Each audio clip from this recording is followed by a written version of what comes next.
Donald ট্রাম্পের পক্ষ থেকে বিজয়ের বড় বড় দাবি করা হলেও পর্দার আড়ালের আসল হিসাবটা অনেকেই এড়িয়ে যান। একটু খতিয়ে দেখলেই কিন্তু যুদ্ধের অন্য এক বাস্তবতা চোখে পড়ে। খাতা কলমে এই অঞ্চলে আমেরিকার আকাশ ও নৌবাহিনীর বিশাল দাপট থাকার কথা, কিন্তু বাস্তবে দেখা যাচ্ছে কম খরচের টানা হামলায় মার্কিন সামরিক সরঞ্জামগুলো বেশ দ্রুতই দুর্বল হয়ে পড়ছে। মিলিয়ন মিলিয়ন ডলারের মার্কিন যুদ্ধাস্ত্র ধ্বংস করতে ঠিক কত কম দামের অস্ত্র ব্যবহার করা হচ্ছে তা দেখলেই এই সংঘাতের আসল রূপটা বোঝা যায়। আর মজার ব্যাপার হলো, এই ক্ষয়ক্ষতির আসল ফায়দাটা লুটছে যুদ্ধক্ষেত্র থেকে হাজার হাজার মাইল দূরের এক দেশ।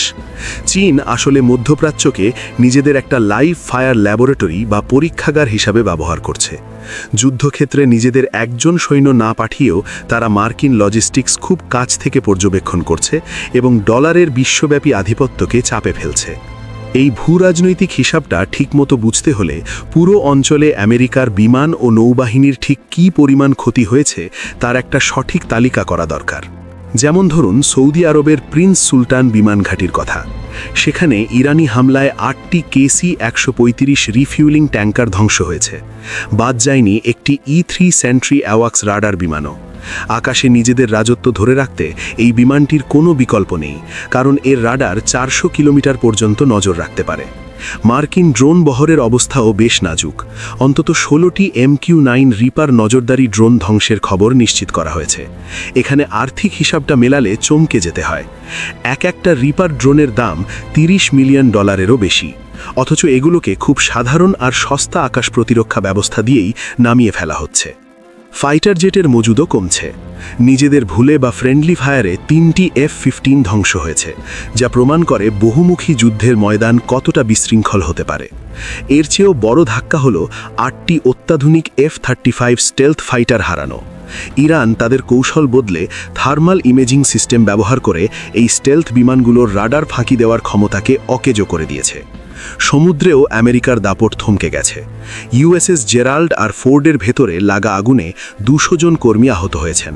ফলে বিশ্বের সবচেয়ে বড় এই বিমানবাহী রণতরীটি এখন অচল হয়ে বছরের পর বছর ধরে মেরামতের অপেক্ষায় পড়ে আছে। আকাশ প্রতিরক্ষার জন্য ব্যবহৃত মিসাইলগুলো দ্রুত ফুরিয়ে যাচ্ছে। যুক্তরাষ্ট্র ইতিমধ্যেই 2400রও বেশি প্যাট্রিয়েট মিসাইল ফায়ার করেছে, যা তাদের সারা বিশ্বের মোট মজুদের প্রায় 40%। এই পরিস্থিতি পেন্টাগনকে বেশ বিপাকে ফেলে দিয়েছে। নিজেদের সামলাতে এখন তারা প্রশান্ত মহাসাগরীয় অঞ্চলের রিজার্ভ থেকে অস্ত্র আনছে, এমনকি ইউরোপীয় মিত্রদের কাছেও জরুরি সাহায্য চাইতে বাধ্য হচ্ছে। এখন প্রশ্ন জাগতেই পারে, এত কড়া নিষেধাজ্ঞার মধ্যে থাকা একটা দেশ কিভাবে বিশ্বের সবচেয়ে মধুনিক মার্কিন সামরিক অস্ত্রের ওপর এমন নিখুঁত হামলা চালাচ্ছে? উত্তরটা লুকিয়ে আছে বেইজিং থেকে তেহরানে আসা $5 বিলিয়ন এক টেকনোলজি ও সম্পদের পাইপলাইনে। এই পাইপলাইন দিয়ে ইরানের যুদ্ধাস্ত্র তৈরির কাঁচামাল আসছে, বিশেষ করে সোডিয়াম পারক্লোরেট, যা উন্নত সলিড রকেট ফুয়েল তৈরিতে লাগে। শুধু রাসায়নিক নয়, চীন আধুনিক রাডার সিস্টেম, সেমিকন্ডাক্টর এবং CM-302 অ্যান্টিশিপ মিসাইলের মতো হার্ডওয়্যারও সরবরাহ করছে। এই আলাদা আলাদা প্রযুক্তিগুলো একসাথে মিলে একটা নিখুঁত আক্রমণের ছক তৈরি করছে। চীনা গুপ্তচর স্যাটেলাইটগুলো ইরানকে মার্কিন রাডার, যুদ্ধজাহাজ আর বিমানের একদম রিয়েল টাইম লোকেশন দিচ্ছে। চীনের বেইদু ন্যাভিগেশন সিস্টেম মিসাইলগুলোকে একেবারে শেষ মুহূর্ত পর্যন্ত গাইড করছে, যাতে সেগুলো আমেরিকার জ্যামিং ব্যবস্থাকে সহজেই ফাঁকি দিতে পারে। ইরানের শাহেদ ড্রোনের হামলায় এই প্রযুক্তির ব্যবহার সবচেয়ে বেশি চোখে পড়ে। সরাসরি ইরান এই অস্ত্রগুলো ছুড়লেও এর পেছনের গোয়েন্দা তথ্য, টার্গেটিং ডেটা আর জ্বালানি আসছে বেইজিং থেকে।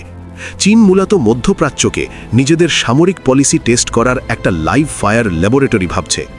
এই যুদ্ধ পর্যবেক্ষণ করে তারা আমেরিকার রেসপন্স টাইম, লজিস্টিক সংকট আর যুদ্ধের কৌশল সম্পর্কে খুঁটিনাটি সব তথ্য সংগ্রহ করে নিচ্ছে। এই ভাগে তারা আমেরিকার একটা বড় দুর্বলতাও ধরে ফেলেছে।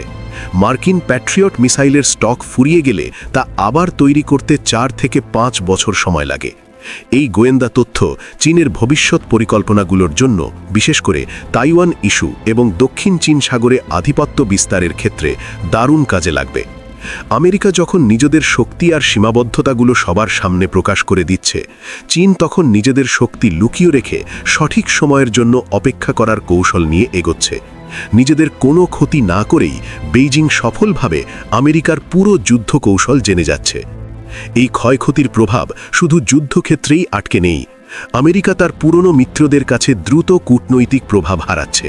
স্পেন, ফ্রান্স, ইতালি আর পোল্যান্ডের মতো ন্যাটো মিত্ররাও এই সংঘাতের সময় মার্কিন সামরিক সাপ্লাই চেনের জন্য নিজেদের আকাশসীমা বা ঘাঁটি ব্যবহার করতে দিতে অস্বীকৃতি জানিয়েছে। আর এই কূটনৈতিক দূরত্বের সুযোগটাই চীন দারুণভাবে কাজে লাগিয়েছে। একদিকে আমেরিকা ছোটখাটো যুদ্ধের ক্ষয়ক্ষতিতে আটকে আছে, অন্যদিকে চীন বিশ্বমঞ্চে নিজেকে একটা স্থিতিশীল ও পরিমক মধ্যস্থতাকারী দেশ হিসাবে তুলে ধরছে এবং বিশ্ব বাণিজ্যের নিয়মকানুন নতুন করে লিখছে। সাময়িক কিছু সামরিক কৌশলের জন্য আমেরিকা তার বিলিয়ন বিলিয়ন ডলারের অমূল্য হার্ডওয়্যার ধ্বংস করছে। আর এই সুযোগে চীন খুব নিরিবিলি আগামী দিনের বিশ্ব অর্থনীতি এবং বৃহত্তর কূটনীতিতে রাজত্ব করার ঘুঁটি সাজাচ্ছে।